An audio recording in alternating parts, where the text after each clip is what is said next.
everybody, and welcome back to another 7 o'clock bedtime story. I'm here with yet another spotty mug, and tonight I'm in my favourite pyjamas.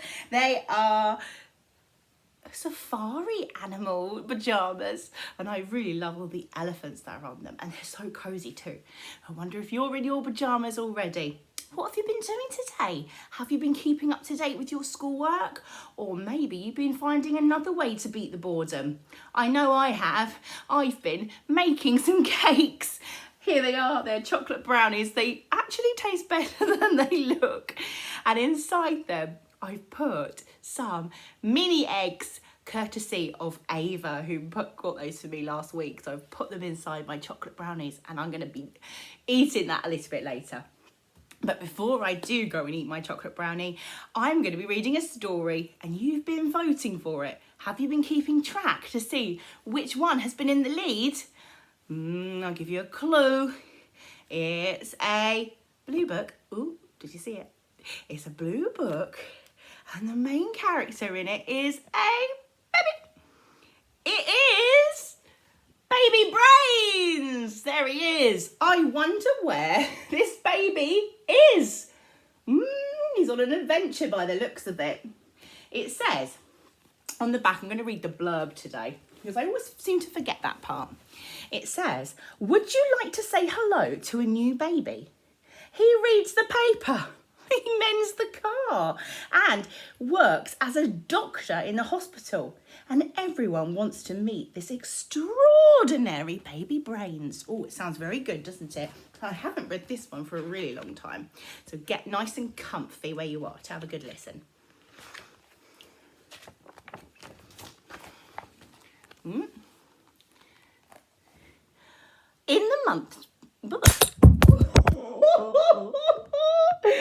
Okay, technical hitch. Nobody panic. Absolutely nobody panic. That's just...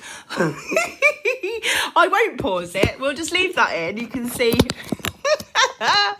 You can just see it's added to the excitement of the video, hopefully. And we'll get back to the video right now. Okay, hopefully it's going to stay put now. You ready? In the month... Oh dear. In the months before Baby Brains was born, Mrs. Brains was very busy. I wonder what she was going to have to do. She read out loud every night to the baby, which was inside her tummy. Just like me. Look, she's got a cat too. She played music and languages on headphones to her baby during the day. Mr. and Mrs. Brains wanted to make sure their baby was going to be very, very clever. They even turned up the television when the news came on. Do babies listen to the news? I'm going to sit here so hopefully the sun is away from the book a little bit more.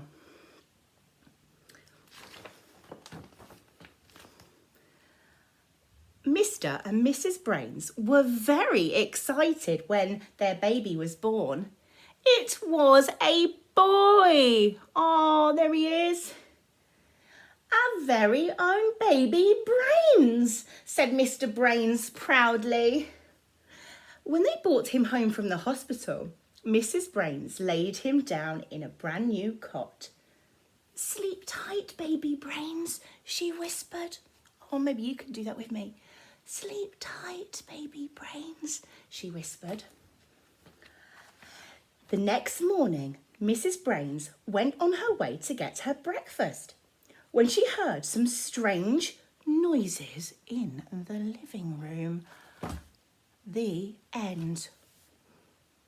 No, it's not really. Mrs. Brains opened the door to see her baby sitting on the sofa reading the morning paper.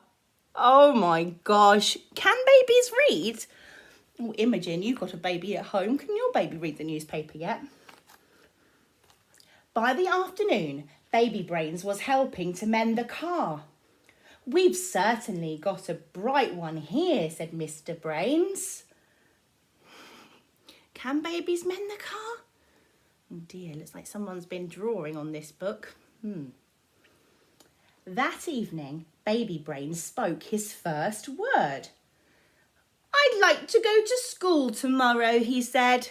Wouldn't we all? But isn't that a clever thing for a baby to say? The next day, Baby Brains visited the local school. He sat down with the children. There he is. And he answered all the questions. The children were amazed. Maybe you can show me your amazed face. Whoa! At the end of the afternoon, the teacher thanked the baby. "I don't think I've ever learnt so much in a single day," said the teacher. Oh, the baby was teaching the teacher. On the way home, Baby Brain said he wanted to go to university and study medicine. Wow, what a clever baby. After just 2 weeks, Baby Brains began working as a doctor at the local hospital. He was very popular with all of the staff and all of the patients. Look, he can't even reach this man's chest, so the man's going to have to hold it here himself. Word soon spread about the extraordinary Baby Brains. Everybody wanted to meet him. One night, some space scientists phoned. They asked if Baby Brains would like to go and help on the next space mission. I wonder what his mum and dad might be thinking here. Do you think they want their baby to go into space? I wonder how Baby Brains is feeling about it. The following day, Mr. and Mrs. Brains and their baby travelled to the Space Centre. After training hard over the weekend, Baby Brains waved goodbye to Mr. and Mrs. Brains and he blasted off into outer space. Look at his space helmet. It looks a bit too big for him, doesn't it? He's got all those gadgets and buttons. I wonder what it would be like to go into space. Do you think you'd like it?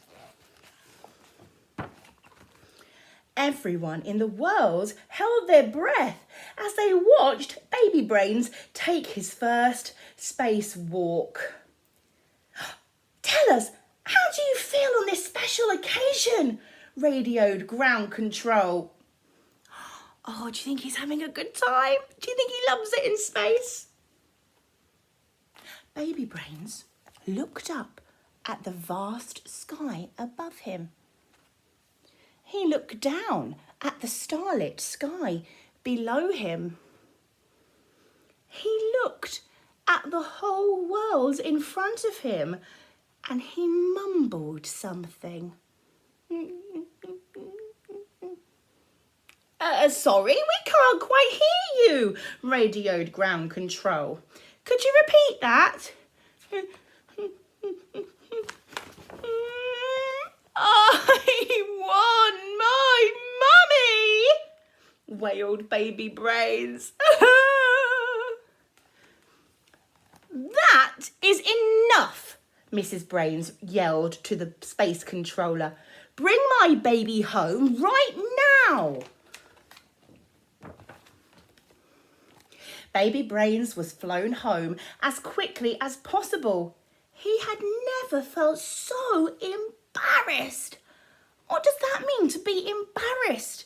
Have you ever been embarrassed? As he stepped down from the hatch.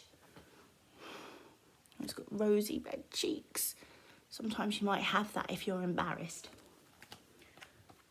But through the crowd of photographs and cameramen, Mrs. Brains came running. Oh, look, she got her arms open up to him. "A beautiful little baby," sighed Mrs. Brains, and she lifted him high up into the air. Oh, our brave little baby, said Mr. Brains. Can we go home now, said Baby Brains. Oh, he dismissed his mummy and daddy. At home, Mrs. Brains gave Baby Brains a warm bath, which made him feel a lot better. And Mr. Brains tickled him, which made him laugh. Maybe your mum and dad might tickle you at home. And Mrs. Brains sang Baby Brains to sleep. Ah, good night, Baby Brains. And they gently laid him down in his brand new cot. It was good to have their baby home again. Our very own Baby Brains, whispered Mrs. Brains. And from that day on, Baby Brains spent most of his time at home doing the things that most babies do. Except that is at the weekend. What do you think he might do at the weekend? Because remember, he is a super clever baby. He still liked to help out in the hospital. And there he is doing an operation. And that really is, oh look, even Baby Brains is telling you, it really is the end. So I hope you liked that story today. Don't forget you can go and vote for tomorrow night's story on Twitter. So don't forget to do that too. All right. Good night, everyone. Hope you have a snuggly one. Bye.